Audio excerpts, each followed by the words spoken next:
On today's episode, you ever notice that sometimes the book doesn't start at the beginning? Like, why are we starting in the middle? Well, there might be reasons for that. Let's talk about it. Mom's here too.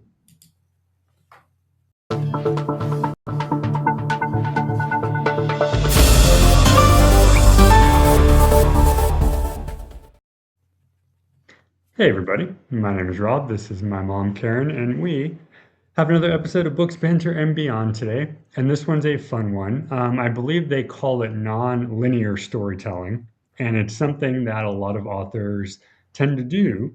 Um, and it kind of makes you stop and think, what am I doing? So I don't know. I mean, I can't think off the top of my head specifically, but I know I've read plenty of like fantasy or sci-fi where you open the book and you're smack in the middle of, a war or some sort of, Interesting.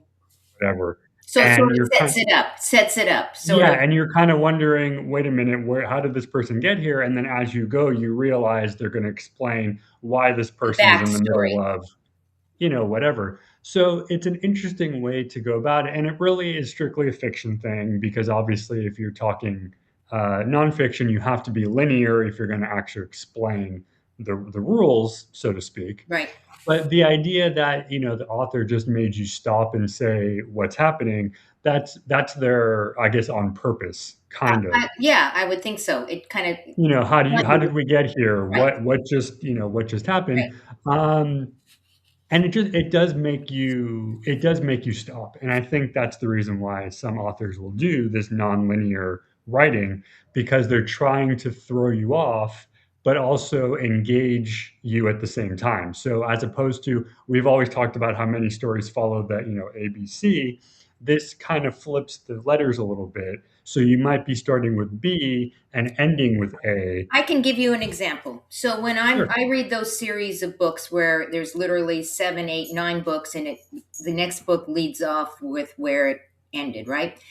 But what they tend to do is start with a happening, an experience, a party, and then they'll back Yeah. up and say 2 weeks ago we were. So it leads up, it almost like the backstory. So you're right. And I always wonder why we're in the middle of a party when it didn't start where the other book ended. So I remember actually back in college, one of my courses, they had us do a kind of the storytelling, and our one of our assignments was write a write the story, but write it in two forms. So basically, the monologue internally while you're writing what's happening, and the point of it was to basically teach your brain how to write past and present at the same Interesting. time. I started redoing that story again, and it's actually kind of fun.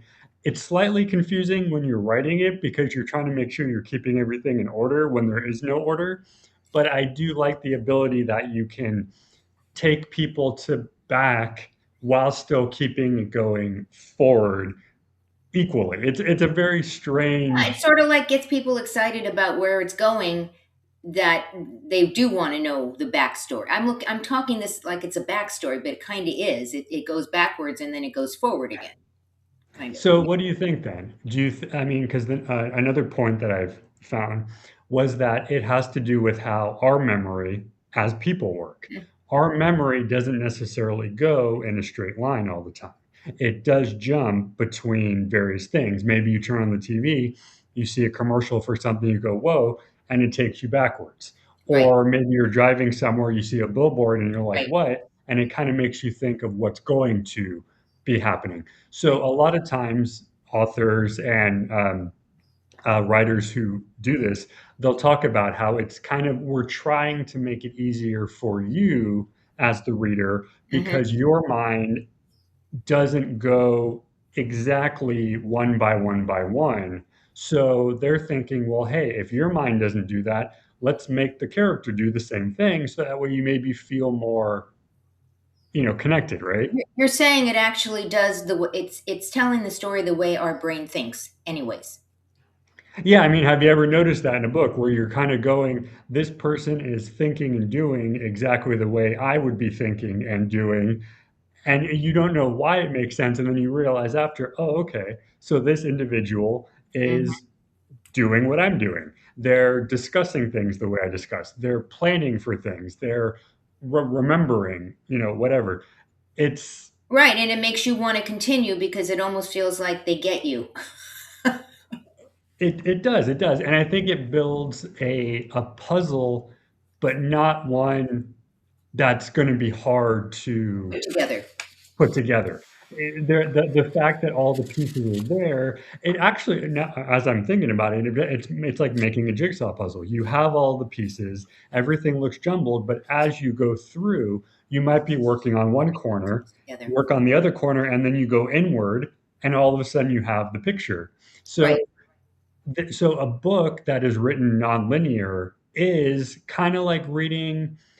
I don't want to say a mystery because a mystery is purposely supposed to be a puzzle, but in a way, it is kind of written the same way that right, you right, would read a right, something like that, like a logic thing, because you're trying to put together, okay, why did this person start here when, like you said, the last book, the individual was in a different state or in a right. different house? Why are they all of a sudden, in France when they were just in North Carolina? Like, Exactly. where, And then the book backs up and kind of leads you how they got there. And then what you're also saying though is that it does inspire memories in us if it hits on something, that's in our ecosystem, our world kind of thing. And all the books that I've been reading that we've been talking about the brain and stuff like that, it actually all kind of comes together and makes sense because a lot of the ideas in science about how we make decisions and how we do things, whether it's, for the sake of the state or for the Right, sake of you or whatever, it's very nonlinear. It's never like, okay, you wake up in the morning and go, okay, we have X problem, so let's just do this and we'll solve it. It's never just a doesn't one work. to one. There's always the weird, Right, up and down. So these stories where you have to sit there and go, why are you, doing this? And I think it does go to more, a lot of fantasy will do this because you can, because in fantasy, mhm, everything is mostly made up. There's no specifications. Science fiction, you can kind of do that too. Not every book will do it, but depending on the author, if they're known for that, that is what their series are going to look like. They're going to look very non-conformative. right. But then you realize and I'm sure after you've read a few of the books you've been reading, you realize, okay, it makes sense even if it doesn't make sense because this is how the person is writing Right, and you the get used book. to it, and especially if you're reading a series of books that leads you through the character development and new characters come in, you start I think anticipating it. You know that the next book is going to right. I know at this point the next book is going to start a couple of months farther than where you were, but they'll bring you there. They're going to start a couple of months, but then they're going to bring you as to how you got there or how they got there. So I like that actually. And it's the annoying thing of like, let's say a Marvel movie. You know exactly where they're going to go, so it's not super exciting, but you also realize that's what they're known to do. So it's kind of like you Mm, have to anticipate not being thrilled, but you also have to realize if they have a formula that works, they're going to stick to the formula. So the same thing with the books. right. Even if the books kind of lose their momentum, you're still going to read because you are There's comfort in that. There is comfort in the there is, yeah. things that repeat. I mean, you see it on TV. What you were saying, exactly the same.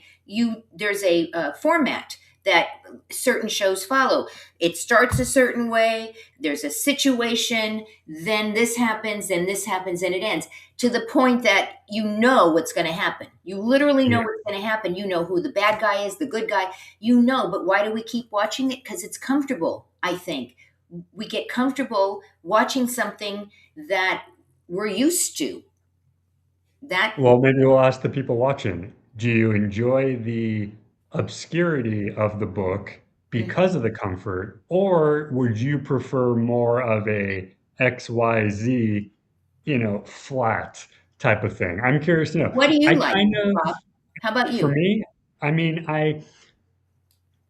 because of like what you just said, because I know exactly how a lot of people I read write, Hmm. I'm not super impressed all the time because I know. However, because it might be, let's say, like a Star Wars book that I've read a bunch of times, it's still in my wheelhouse enough where even if it's boring, so to speak, it's still entertaining. because I enjoyed it the first time, so I'll enjoy it the second time. It's Are you saying, Rob, that all writers tend to have that formula and that I they mean, maybe don't? it's another video we go into, but I think, yeah, I think a lot of people, and it might just be due to the ease of writing, a lot of people fall into what they do, and it's not necessarily a bad thing. It's just, I think, if you write romance, if you write sci-fi, if you write fantasy, you write the way you write. People are going to know how you write. People aren't going to be super excited per se in terms of the words. They're going to be excited because they like you. Right, and But it's when they comforting. read your Right, book, I right. don't think anybody's going, ooh, I don't know what's going to happen, because I feel like if you've read enough of the stories, You know what's going to happen. exactly. Right, And then, exactly. hey, just my thought Yeah, of it, that's why I pick the books I read, because I try to find something that's out of the box. Unfortunately, everything kinda comes full circle right. back to what it is, but, you Right. know, And for some people, that's comforting. And for some people, they wish maybe you would switch it up a little bit, right? So we have all sorts of, we don't. Rob has all sorts of books in the next chapter, bookstore.shop. It's an online, gently used bookstore. Go check it out. There's all sorts of stories and fiction, nonfiction categories, you name it. And we are curious. When you pick a book, do you tend to pick a book that is going to follow what you're used to and what you like? Or do you do what Rob does? Which is that I didn't know you did that. You actually are looking for books that may not follow the same formula that you're used to. That's can't say interesting. that I'm necessarily lucky in finding, but I try. I mean, I at least try. That's half the battle, right? Well, tell us what you think, guys. Let us know. And as Rob likes to say, always at the end of the show. Go read a book. See you next time.